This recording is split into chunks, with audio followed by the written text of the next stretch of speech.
Hey everyone, thanks for tuning back in with us here at DC Motorworks. Today we've got what I consider to be a very nice 107. Me personally, not a huge fan of the 107 chassis. Of course, I am a 129 guy, but this is about my favorite one that I've had experience with so far. So this is a 1975 280 SL, and for those of you that are keen on the 107, you'll realize that that was never sold here in the United States. And you may also see we got the short bumpers here.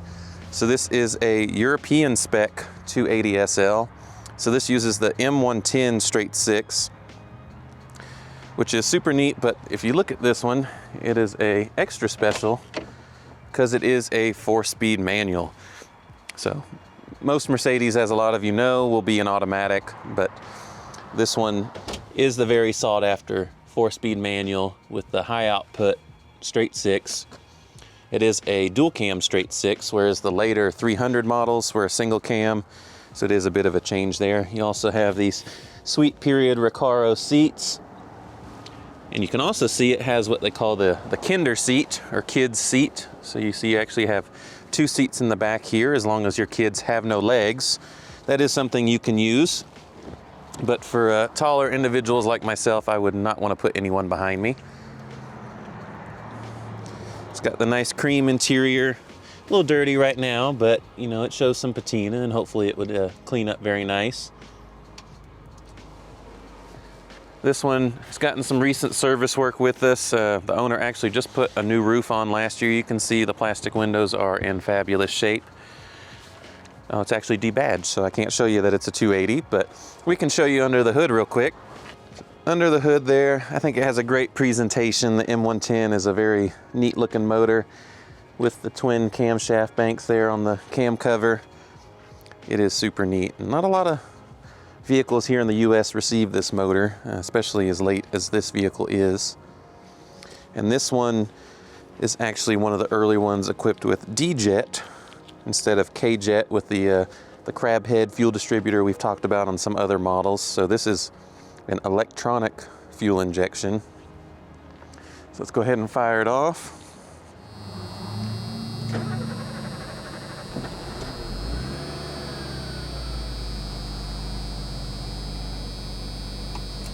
Fires right off. Let's get away from that obnoxious buzzer. But see a nice sweet running straight six.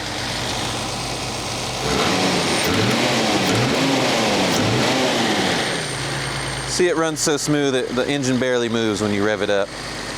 It's also a good way to know this is European. You get the oil cooler here. So these are non-overdrive 4-speed, so at 80 miles an hour or so, it's running about 4,500 RPM. So if you're on the Autobahn running 100, 120 miles an hour, definitely want to keep the oil cool when you're running 5,000, 6,000 RPM. And this one, you can see the paint's a little tired. This is essentially almost a one family owned vehicle. The lady that owns it, her mother got it when it was just a few years old. And it could use a polish and a few things, but she's trying to keep it going. We just did a bunch of tune-up work and getting it to fire up right and be reliable for her. It was stalling and just generally being pretty grumpy for her. But it's running great now. We're going to take it for a quick test drive, so let's go along.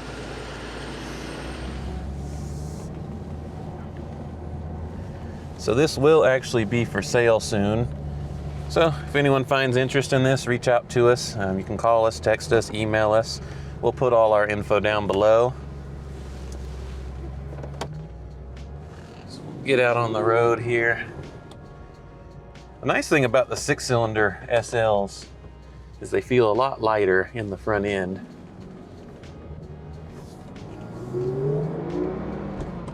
And that's straight six. Just super smooth. The 4-speed's easy to figure out. I mean, it's got long throws. This is the 70s after all, but the gates are easy to find. One thing I would consider though is you can see how massive the steering wheel is, that my thighs about can turn the wheel for me, and it's just huge. So the downside of doing a smaller steering wheel is it will cover part of your cluster there. But it is a huge improvement like I have on my 6.9. I put a smaller steering wheel on it So especially getting in and out also if you are a larger stature person, that you're not fighting with the steering wheel trying to get in the car. Nice, light, easy clutch action. Super responsive engine. And for 1975, it does pull quite well. And again, I know people harp on how smooth straight sixes are, but this is what they're talking about. See, we do not have the hard top on. This is the soft top, and it is a little noisy.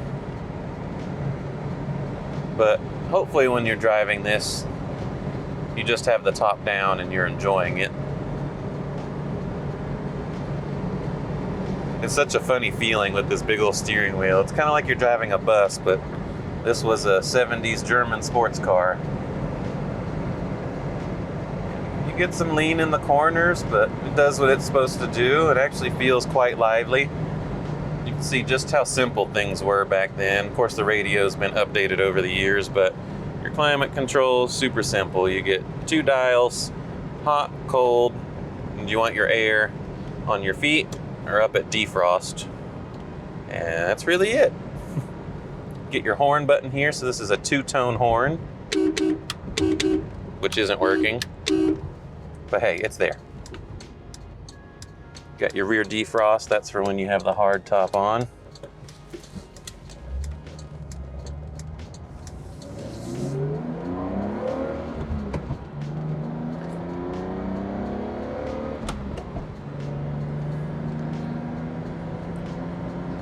Really, that's the way to drive these cars. The way it's geared, you want to get a little bit of revs out of the motor before changing gears. And it will. It redlines here at 6,500 RPM, so you can get it to spin a good bit. But a good shift point that I felt is around 4,000 RPM for this. And you can see the speedometer is a little optimistic, but we're doing around 60 and you're doing a little over 3,000 RPM, so like I said, that's why that oil cooler comes in handy, because once you get some speed, the engine's spinning a pretty good amount.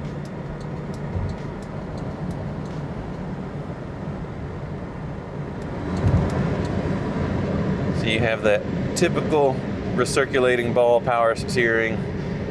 It's a little light and has a little bit of play on center, but it really tightens up nicely. Like I said, the smaller steering wheel will definitely help out with that.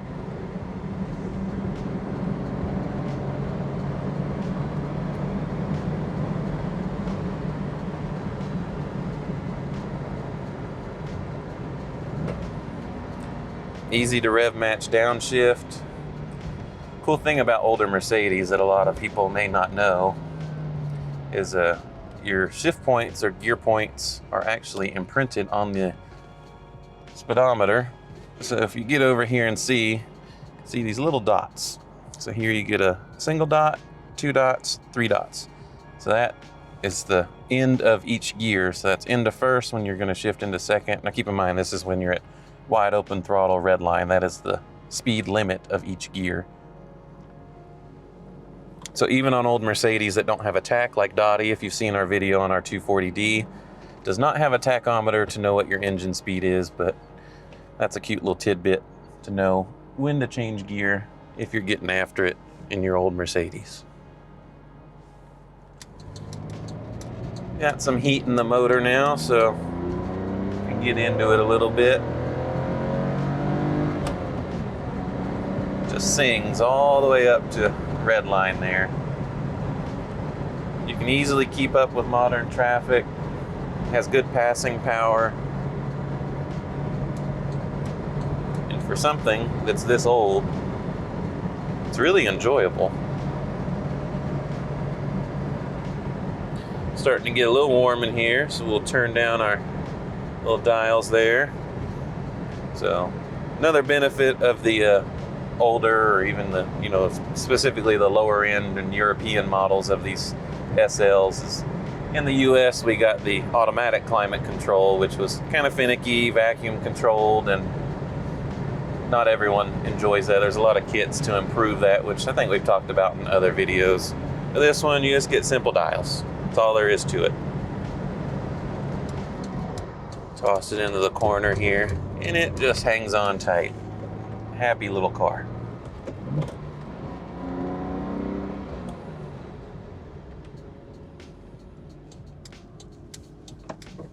It is just after 5 o'clock here in Georgia, so we're sitting a little bit of traffic, but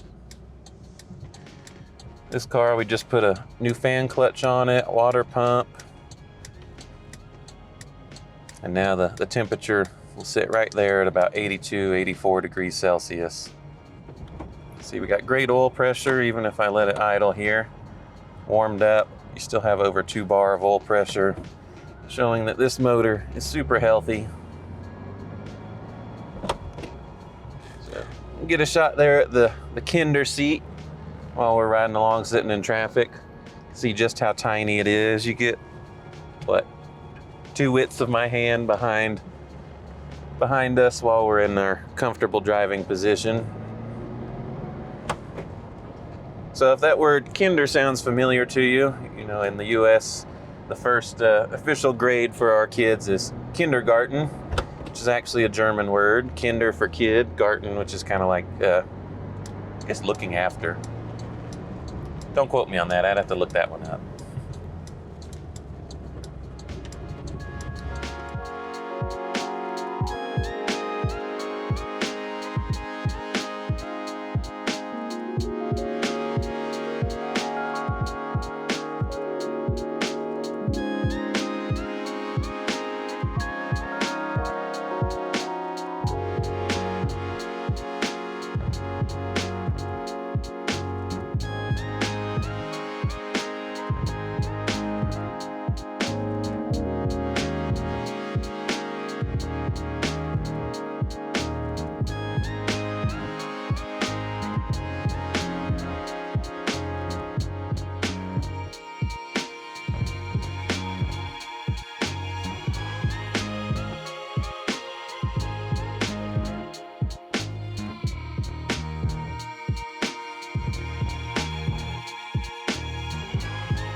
So this one's getting ready to get picked up.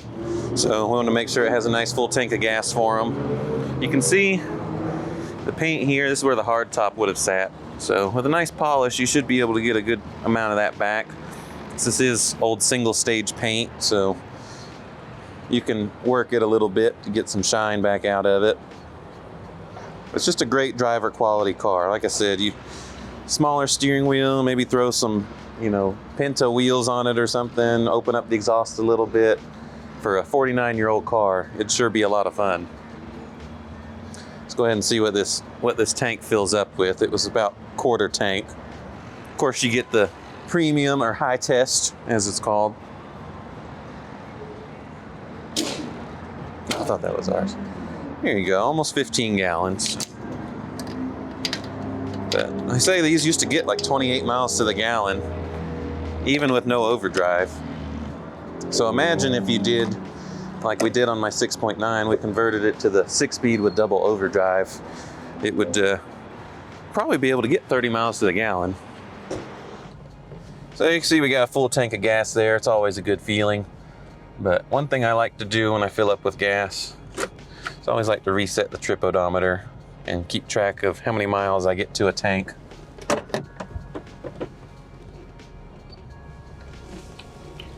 See, they're nice, easy clutch. You really don't even need any throttle to get it going. You can see I've got plenty of space in here. I can settle in. Got a nice reach to the steering wheel.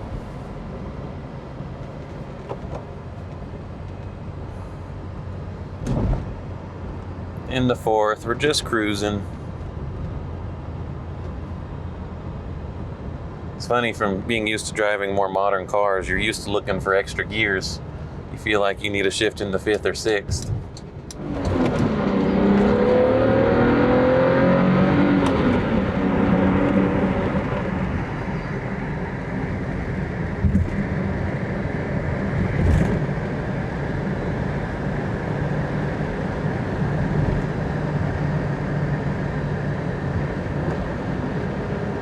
See how we get through this S curve here. Turns in nicely. Get a good bit of body movement, but that was pretty normal for this time period. Slow down, head back into the shop here, and this one is ready to go back home. Like I said, this one is going to be for sale.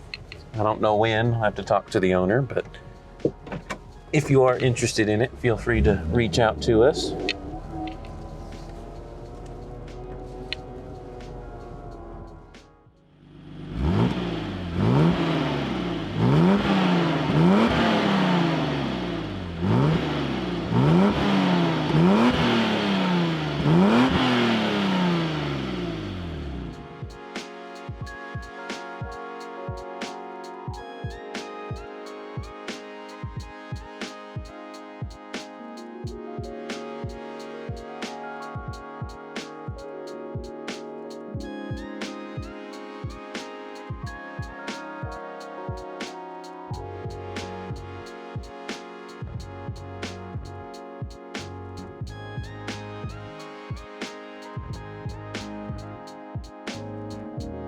Hope y'all enjoyed the video. If y'all like what you saw, feel free to like, subscribe to us here at DC Motorworks. We enjoy doing these videos and hope y'all do enjoy watching them, and we look forward to seeing you on the next one.